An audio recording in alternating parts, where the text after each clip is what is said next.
Welcome back to Ceiling Fan Musings.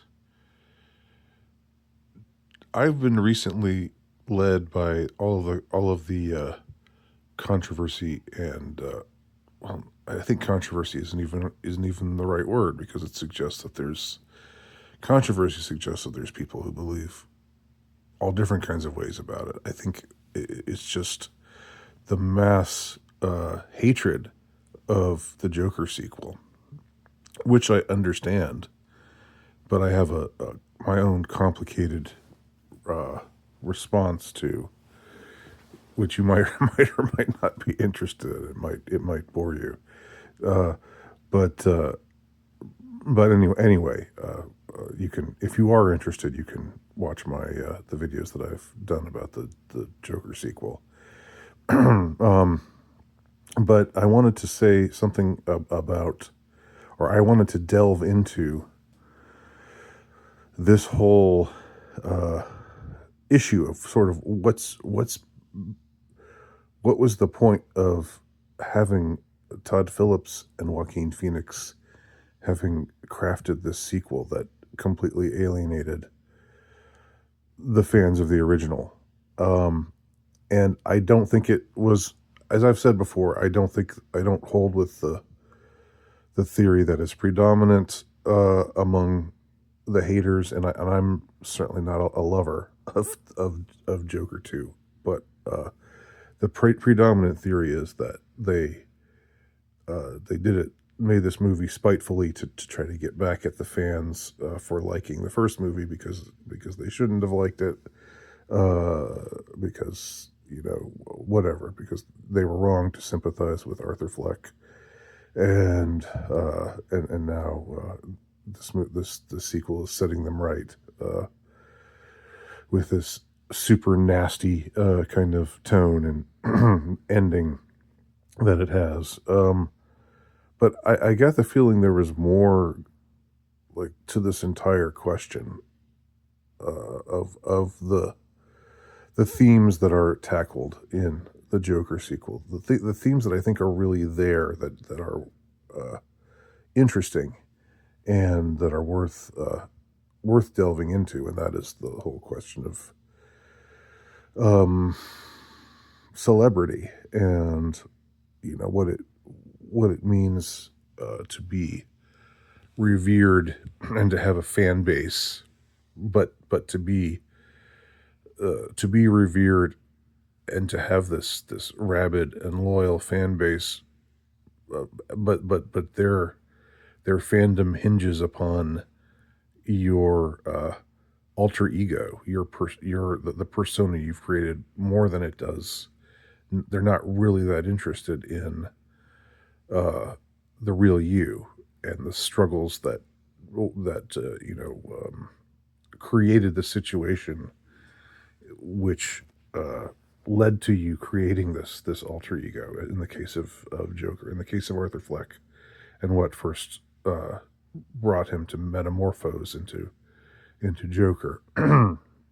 People didn't really want to hear his tragic story. They just liked the vengeful clown who shot Murray Franklin on live TV, uh, and was saying, "Let's all werewolf and go wild," and that's what turned people on.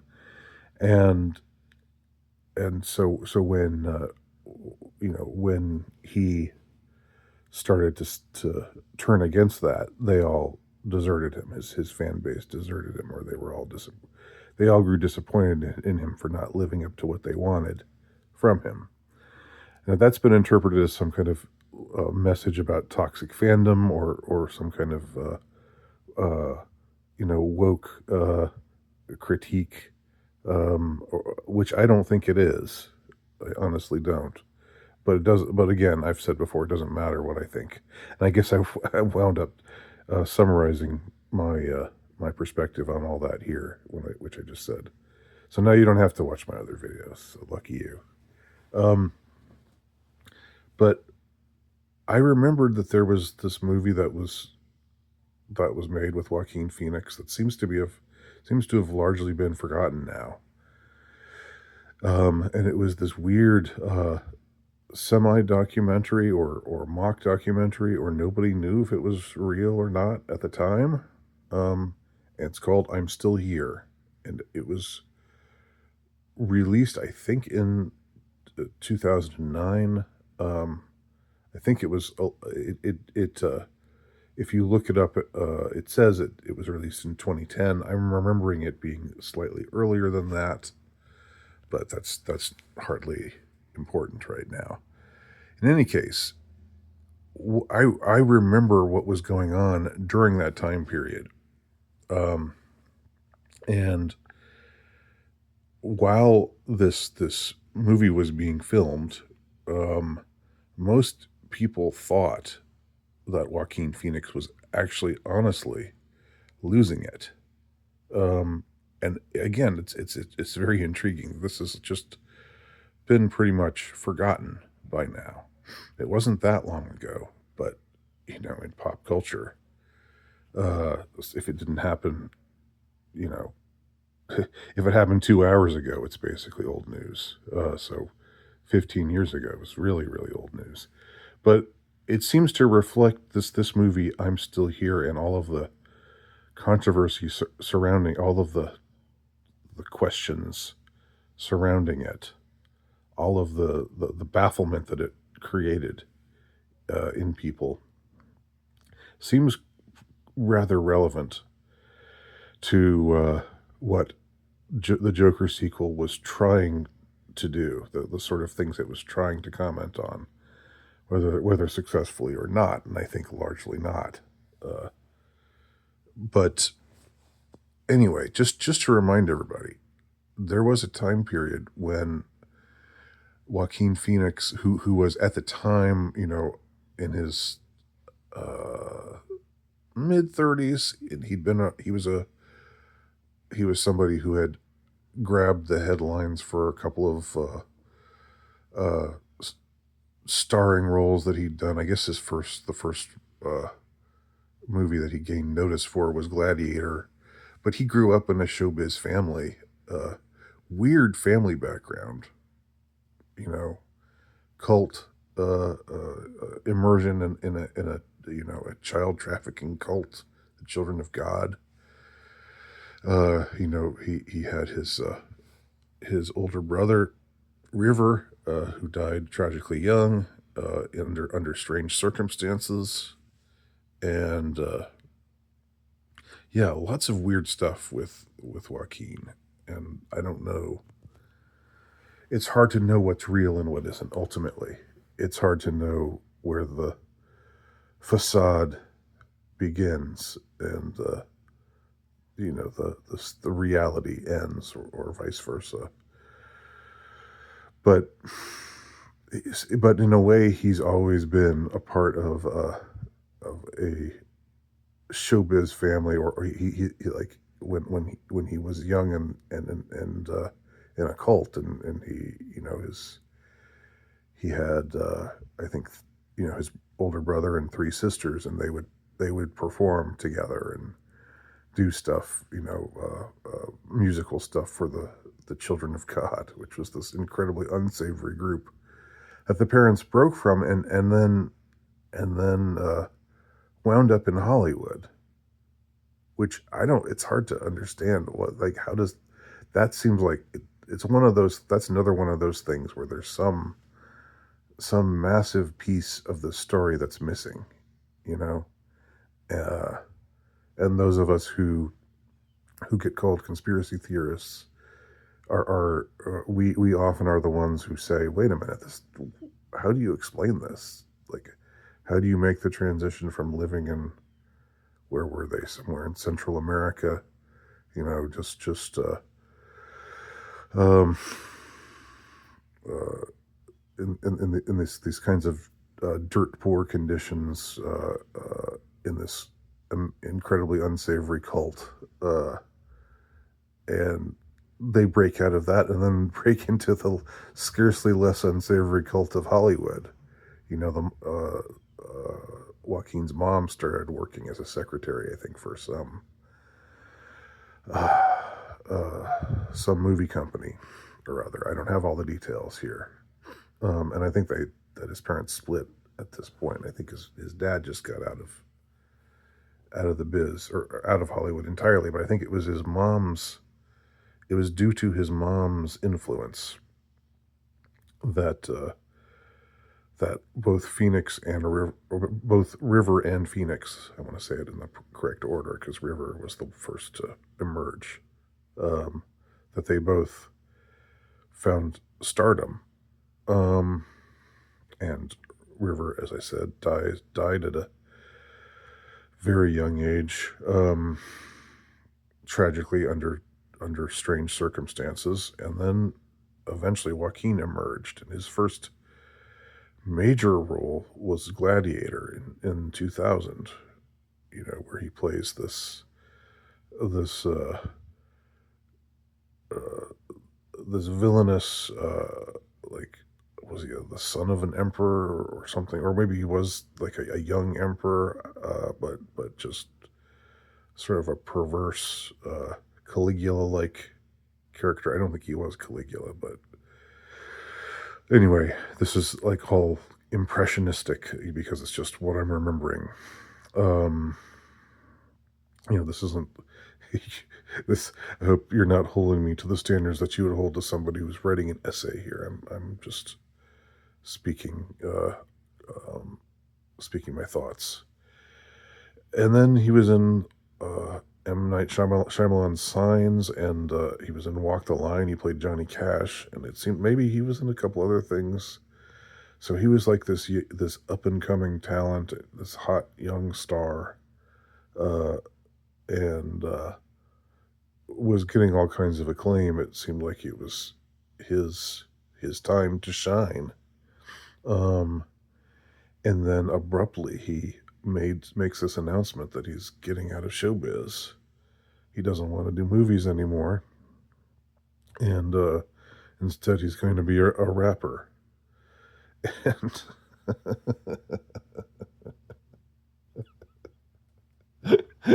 it's pretty funny. It's a pretty funny idea, um, but people took it seriously. People thought, well, actually, some people were asking, "Is this a hoax? Is this whatever?"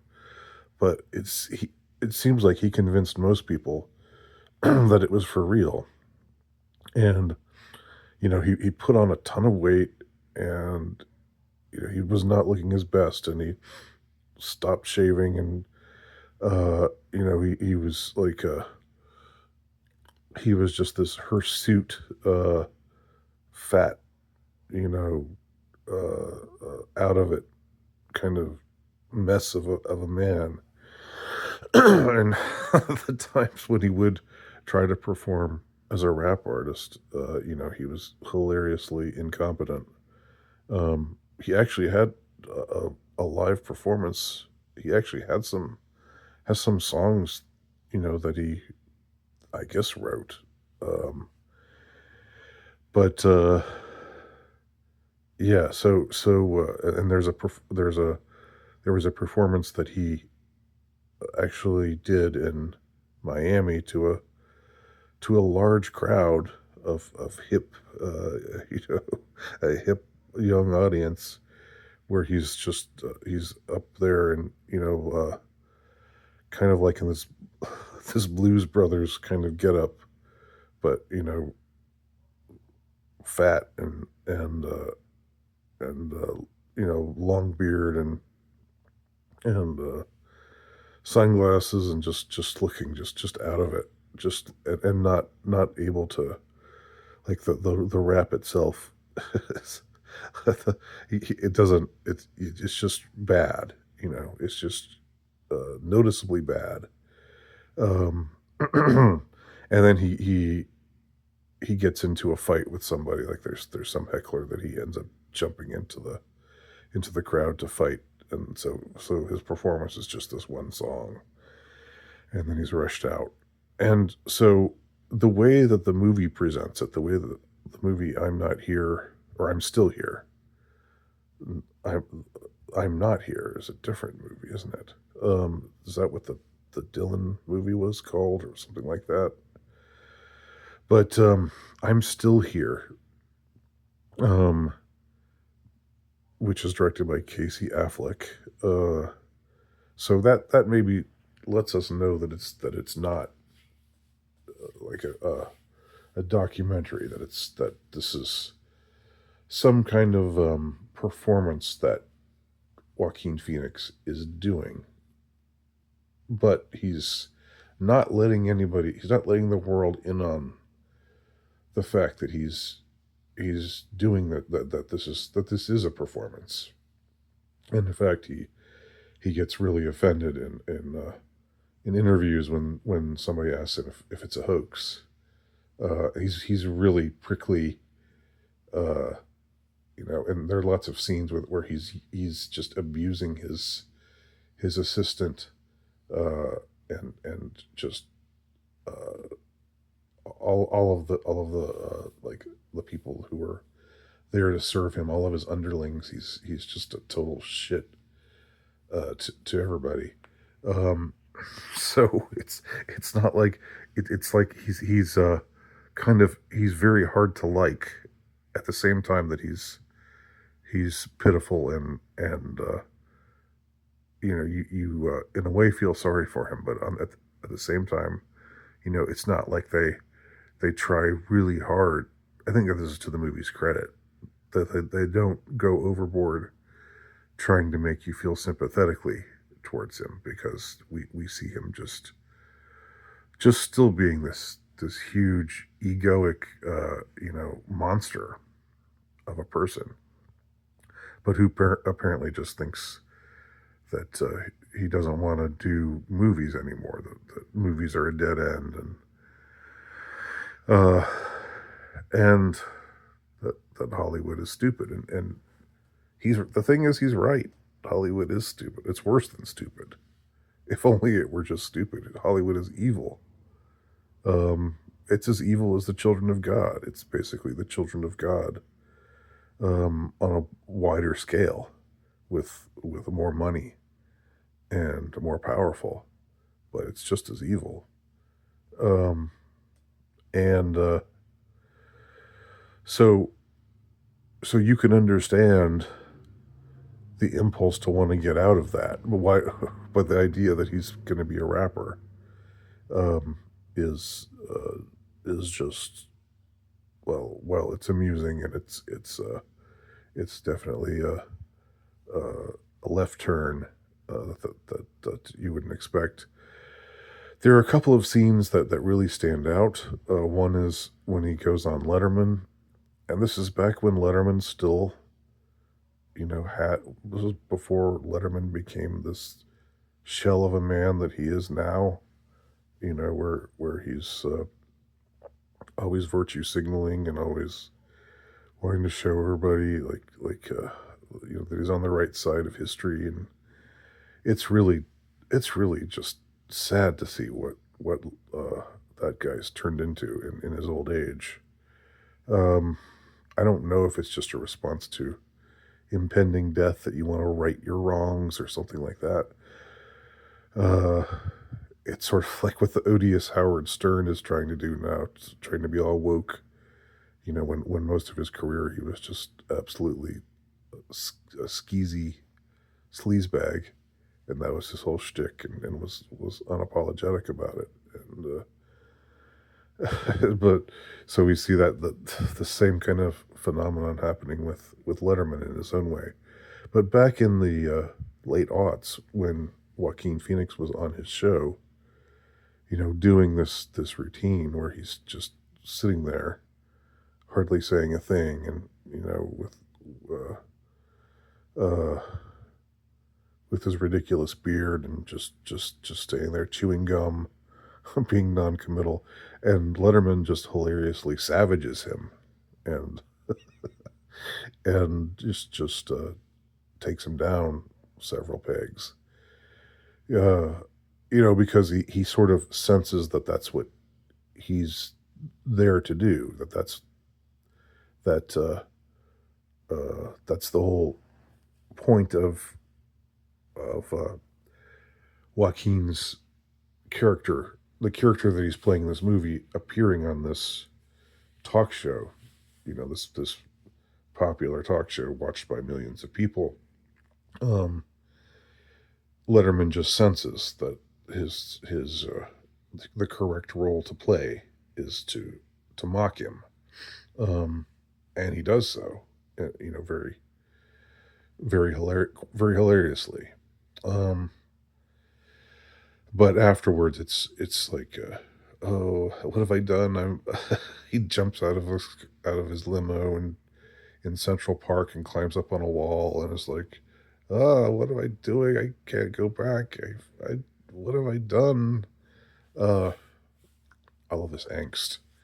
Um, and of course, the other really interesting scene, maybe just more interesting because of how things have developed and what we now know about this person, is the scene involving Diddy. Back then, I think he was being called P Diddy still. Um, and he Joaquin goes, well, he's calling himself JP, I guess, or something at the time, goes in uh and just basically gets humiliated by P Diddy. Um, you know, like he plays him a couple of his tracks, and Diddy sort of says, "Oh well, yeah, I don't think you're ready for this yet, uh, but thanks for coming in." And and so it's this very very embarrassing, humiliating kind of experience. But again, you just wonder things. You wonder how much of an open secret, how much do these people know about what's really going on?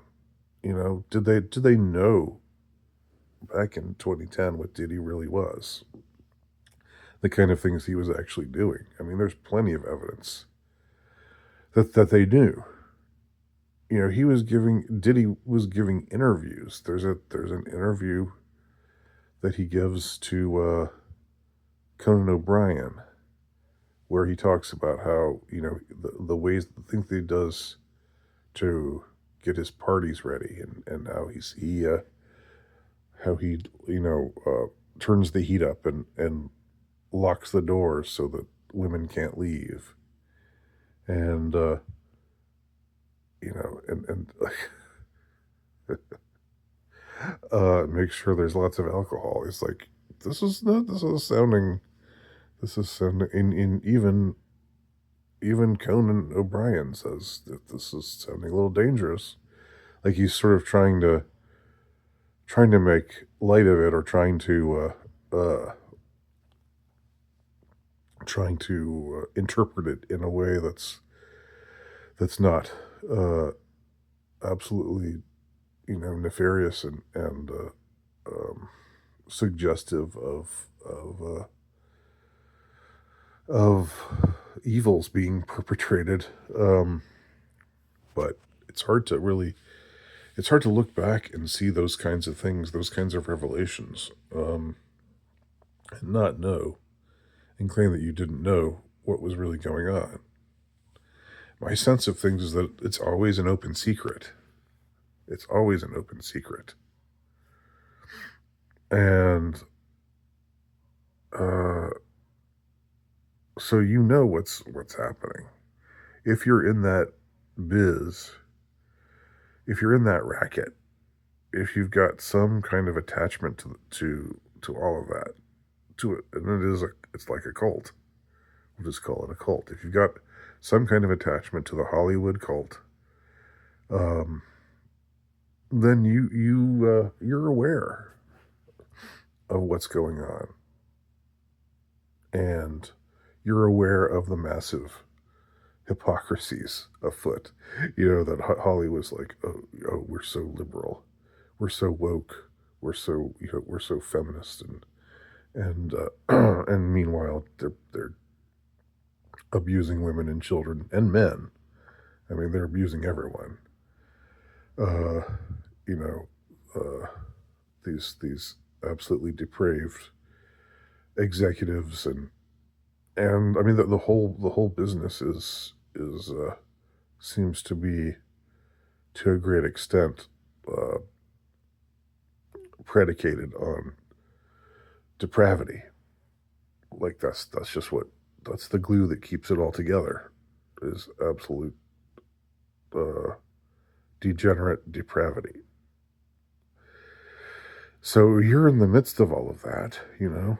Um, you're I understand the impulse to want to get out of it, and I understand like the like it's got to be a strange kind of relationship that you form with your audience because for the most part, until recently, for the most part, I think the general public has been mostly unaware of the really uh, the really unsavory things that happen in Hollywood. I think there's been an awareness for a long time, of like the casting couch and that things like that happen. But I don't think I think it's only been much more recently that we've seen these kinds of stories just blow up. Um, and we hear about these actors, these directors, these producers, these people affiliated in a high stakes kind of way, them being involved in these ritualistic activities, these cult like abusive activities on a mass scale to the point where it just seems like it's just the norm, and where the children are who are unlucky enough to get entangled in all of this are getting it the worst. Of course, there's the really awful videos of Diddy with Justin Bieber, like where he's I guess 14 or 15, but he looks like he could be 12. It looks really young. Where he's where Diddy's saying, "Yeah, we're gonna go off together and go buck wild," and the kid is just just sort of looking terrified there next to him, like he doesn't know what's about to happen. Um, but nobody. There were no warning signs at the time. Nobody. I mean, surely there were people who were clued in. So anyway, what am I saying with all of this? I think you've got in the movie. I'm still here. It's about a lot of things, and it's about celebrity, and it's also about the biz and getting caught up in the biz and becoming this monster, which is what we see him. We see Joaquin Phoenix having, uh, you know, we see him behaving in ways, like I said, being abusive, verbally and physically also abusive at times to his assistants and others that work under him, and being prickly and petty with people who are interviewing him, and so we get this picture of this persona who has been corrupted, who's trying to feel his way out. There's still a part of there's still something inside of him that is trying to escape from this hell that he has found himself in. Uh, but there doesn't seem to be any real escape, and his whole well, or he's too obtuse or something, too drugged up or just too clueless to find it, and instead conceives this hilariously asinine idea of becoming a rapper. Like that's gonna, you're still in the biz, even if you're become a successful rapper. you're still in the biz with some truly awful people like Diddy and plenty of others. So, so yeah, those are my thoughts on I'm not I'm still here. Uh, Check it out. Uh, it it it seems like it's almost been forgotten, but it's I think it's worth paying attention to.